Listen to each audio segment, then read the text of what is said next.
What's up, you guys? Wildhorn Outfitters here again. Today we are up in the beautiful Park City Mountain Resort, and we're gonna answer the question that is most common, is what to bring for the first time skiing or snowboarding.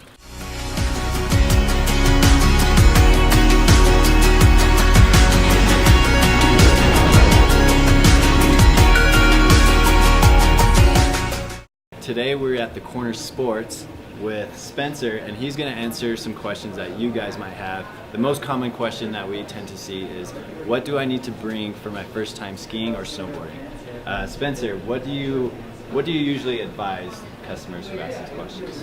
A lot of it has to do with planning ahead and kind of mindset. There are a couple key things I can show you around the shop that we also carry that if you don't have, we can supply you with. But a lot of it has to do with planning and mindset. Okay, so let's talk attire. So what kind of things should I prepare for to go out on the slopes? Layers. So throughout the day, you're going to change with the body temperature as the temperature outside changes. So layering is important. Not necessarily as far as layers of socks. Many people want to do multiple socks. Actually, the thinnest sock in a singular faction would make the most sense. So you mentioned layers, so talk a little bit more about that. So layers is an important thing to be part of your outfit, and while it can be beneficial, layering in the wrong fashion can actually draw back. The important part is worry about your core, your chest here, because that's where your heart is, and your heart is going to be what keeps your feet warm. So layering up with pants, jeans, leggings can actually cause a lot of circulation issues as far as things that end up in your boot. So you're going to want a sock that's smooth all the way up to here, and they sell leggings, they call them yoga leggings, active leggings, or running leggings. They're cropped. Cropped leggings for men and women are what is going to keep you warm, because when you have layers tucked into your ski or snowboard boot, it begins restricting the blood from your heart, and that's what makes your feet cold. Perfect. Now let's talk about gloves. I noticed there's a variety of different gloves. You have mittens, you have gloves, and then the lobster gloves, some will call it. Yeah. What would you recommend for someone deciding what gloves to get? So people always ask me, what's the best glove? They also ask me, what's the best ski or snowboard? And it's all conditional. And that kind of has to do with the setting that you're in, but it all has to do with who you are as a person. To say that mittens are always warmer is kind of a false fact. Because it depends on who you are as a person. It really has to be taking the time with someone like myself or someone in my team to try on a few mittens and see what fits you best as far as space, flexibility, dexterity, and comfort. So for a novice or beginner skier, what kind of gear would you recommend to? A helmet is number one. We all kind of grew up in a time where helmets weren't super important, but from someone who's had a head injury, helmets will save your life. You know, they say a fall from 4 feet will put you in the hospital.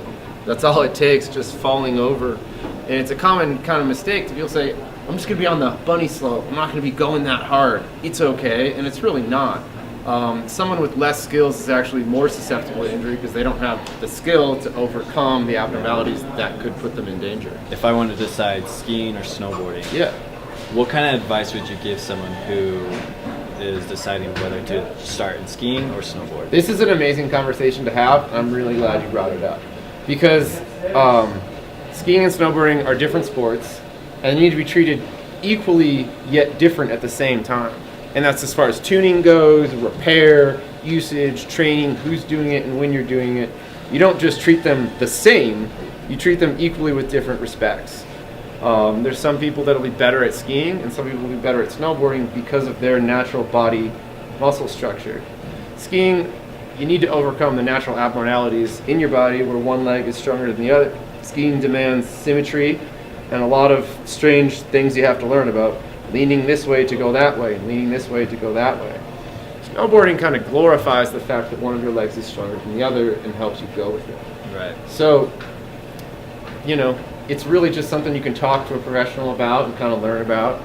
That being said, the big picture here, skiing, you can ski your entire life but not be very good. You can get on the slopes, get out there, scooch around, have an amazing time, but you might have very little skill. Snowboarding, it takes a lot. No one really just gets on it and goes. Yeah. Maybe 5 to 7 days of really aggressive learning and falling, but then you can click and become very good very fast. So it really depends on a timeline. If you're on a 10-day vacation, snowboarding makes sense. If you're on a 2-day vacation, skiing makes more sense because it's more likely you'll be able to attain more usable skills quicker. Absolutely. And now for those people who, let's say they do have the 10-day, Yeah. would you advise them to start a ski school, going to ski lessons or snowboarding lessons? Skiing and snowboarding lessons is a great thing. Depending on the mountain, you're going to get a very much different experience. Every mountain has a very different opinion about, like some mountains grade you on level 1 through 7, some mountains grade you on level 1 through 3. There are 2 industry standards. There's PSIA, Professional Ski Instructors of America, and ASSI, American Association of Snowboard Instructors. Those are nationally and globally recognized associations that administer very strict certification levels. If you're going to attend any mountain school, for your value, you need to say, I demand a certified instructor. For those people who, are looking to get into skiing and snowboarding, and let's say you don't have the budget, that's where the Corner Sports comes in, right? Yeah. You guys are able to come in and rent some gear out. Rent gear, and the most important, I didn't mean to interrupt, but Go for it. what you're going for here is we don't just toss you gear and get you going.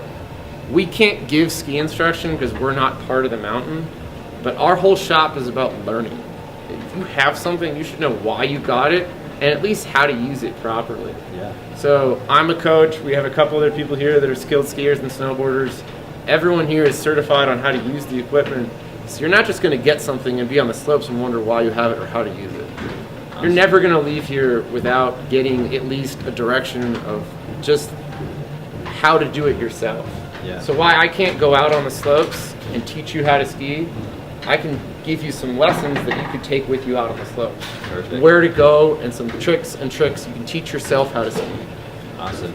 So if it's knee-deep powder out there and you've never skied before, Yeah. this ski or this ski would be options for you.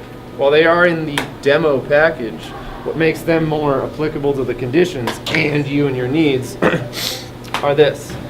The waist of the ski is a little bit wider than our orange skis, which is going to help you float up and over the snow. Okay. When you squeeze the skis together, you can see that they kind of peel away right there. Yeah. That's going to help you get up and over the powder. It's called rocker. Okay. Camber is what skis were up until 10 years ago. And that's that big factor I was talking about where skis changed about 10 years ago. So rocker is going to help you get up and over the snow. And hold on to this one. Okay. I'm going to grab a ski over here. This ski would make more sense for you to take out on a groomer day. Nice. Because it's a little bit narrow in the waist. It would really help you learn how to lean on your edges. The wide waist wouldn't be needed on the groomers. And it's a cambered ski. It's really going to be gripping the powder. If you were to take a ski like this out on the groomers, as an advanced skier you wouldn't necessarily have a problem, but it would be feeling a little bit unstable as a ski learning on groomers with a powder ski. Now that we've talked about skiing, let's kind of go in a little bit with the snowboarding. Absolutely. So what are the options with snowboarding and how that looks? For a snowboard, you have a lot more freedom with what you want because you're using it in a different way. Similar heights, but it doesn't mean that you can't get a longer one. Kind of a general thing is just some people that are beginners like it taller, some people that are beginners like it shorter. Yeah. So we try to go right around the chin, kind of meet you in the middle. I'll show you what's unique about this snowboard that we chosen to stock though, is its shape. We talked about camber, which is the ski shaped like a rainbow. When you step on it, the tip dives in and the tail dives in and grips the snow. Yep. That's the way skis always have been. And then we kind of talked about the rocker where it peels up and out. Yep. Rocker was actually a technology kind of introduced by snowboards. Skiers definitely kind of engineered it too, but snowboards have the rocker as well. So a cambered snowboard is an older style snowboard like a ski, and that's going to be really challenging to maneuver on. So the snowboards that we stock are going to be camber in the middle to give you that grip when you're carving, but then they rocker up, which is going to make it really easy to maneuver and get up and over variable snow. Perfect. Now, with skiing and snowboarding, something to keep in mind is they have different boot options. Absolutely. That's correct. So go a little bit more into that. What Okay. We can go over here, I'll grab a couple examples. Got some examples here. The snowboard boots are always going to be a fabric that's going to be somewhat rigid. And these are kind of a cool thing. You're probably used to seeing the ones with laces. But this is the BOA system. It's really simple. It's the latest in boot technology. Makes snowboarding a lot easier. You just spin it and you're tight. It's that simple. Ski boots have buckles and have a rigid base. Challenging to walk in, should never be walked in. There's a kind of funny trend I see here in Park City is that people do this. They unbuckle them. They walk around with them unbuckled, with this flapping around. It's actually more dangerous to walk around with your ski boots unbuckled. The trick to walking in ski boots is not doing it. So as far as equipment that you can bring to go skiing and snowboarding with, a helmet is probably one of the most important things, and we talked about that earlier. And if you don't have it, we have a rental fleet of helmets for you in all different sizes, and we chose to actually use Wildhorn helmets as our, primarily sole provider for helmet rentals. They last great, they're super lightweight, and there's a spot for headphones that makes it easy to listen to music while you're skiing and snowboarding. A big factor about rental equipment is sanitizing it and keeping it clean and in the best shape. And that's kind of one direction we decided to go in, was being eco-friendly. Ski and rental shops use so many products, from waxing the skis to sanitizing the equipment, that can be kind of harmful for us, you as a renter, and the environment we live in. But this is just one example of a non-aerosol, biodegradable, safe product that works above and beyond at hospital level sanitization. And we kind of spend the extra time and money to do that, to make sure that our shop has the lowest ecological impact that we can kind of place. In a place that we love, we don't want to be polluting our sport. Awesome. Well, thank you so much for being willing to shoot all this for Absolutely. us. This is the Corner Sports. Where's it located in Park City? So if you're familiar with Park City or not, there's a parking lot right down there. You can't really walk up to the slopes without walking past us. You're gonna go right up to the slopes and you'll see us on our left.